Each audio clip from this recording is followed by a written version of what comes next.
ঢাকা বিশ্ববিদ্যালয়ের হলগুলোতে ছাত্র রাজনীতি বন্ধের পক্ষে সাধারণ শিক্ষার্থীরা। তারা বলছেন, হল রাজনীতির কারণে সিট দখল সহ বিভিন্ন হয়রানির শিকার হতে হয় তাদের। তবে ছাত্রদল এটিকে দেখছে বিশ্ববিদ্যালয়ের গণতান্ত্রিক চর্চা বন্ধের ষড়যন্ত্র হিসেবে।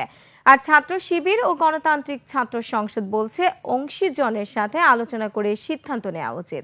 এদিকে উপাচার্য বলেছেন, রাজনীতি নিয়ে শিক্ষার্থীদের গণদাবি বাস্তবায়ন করতে চায় বিশ্ববিদ্যালয় প্রশাসন। মফির রহমানের রিপোর্ট।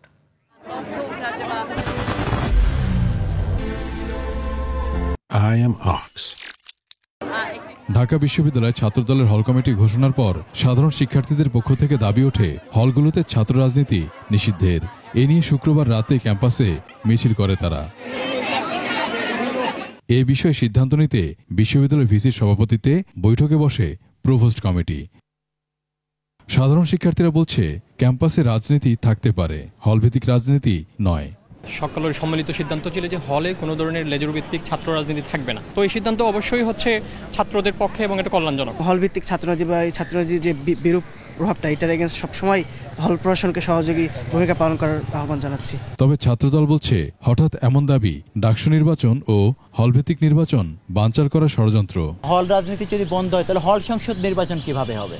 বিশ্ববিদ্যালয়কে তো সেটি ব্যাখ্যা বিশ্লেষণ করতে হবে। এটি আমাদের কাছে মনে হয় যে একটি উদ্দেশ্য প্রণোদিত এবং বাংলাদেশকে ঘিরে যে ধরনের রাজনৈতিক ষড়যন্ত্র চালু হয়েছে, এটি একটি ষড়যন্ত্রের অংশ। সকল দলের সাথে বৈঠক করে সিদ্ধান্ত নেওয়ার কথা বলছে গণতান্ত্রিক ছাত্র সংসদ। আমরা মনে করি যে এই ছাত্র রাজনীতি ক্যাম্পাসে কেমন হবে, হলগুলাতে কেমন হবে, ছাত্রদের ওয়েলফেয়ার পলিটিক্স কতটুকু করা যাবে, থাকবে কি থাকবে না, এটা বিশ্ববিদ্যালয়ের উপাচার্য, প্রত্যেকটা রাজনৈতিক দলের সংগঠন এবং ক্ষেত্র বিশেষে সাধারণ শিক্ষার্থী যাদের কোনো রাজনৈতিক পরিচয় নেই, তাদেরকে নিয়ে একটা রূপরেখা তৈরি করা উচিত। আর ছাত্র শিবির বলছে, সংশ্লিষ্টদের সাথে আলোচনা করে রাজনীতির সীমা নির্ধারণ করা উচিত। আবাসিক এবং হল এরিয়ায় পলিটিক্যাল প্র্যাকটিস না থাকার ব্যাপারে আমাদের রিকমেন্ডেশন বহু আগে থেকে ছিল। আমরা বলেছিলাম বিশ্ববিদ্যালয় কেন্দ্রিক রাজনীতিগুলো চলবে।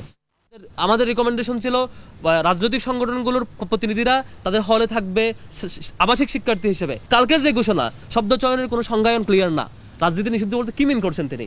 ওই ব্যক্তি হলে থাকতে পারবে কিনা, ক্লিয়ার কোনো ঘোষণা আসে নাই। সব শিক্ষার্থীর সমান অধিকার নিশ্চিতের দাবিও জানান তারা।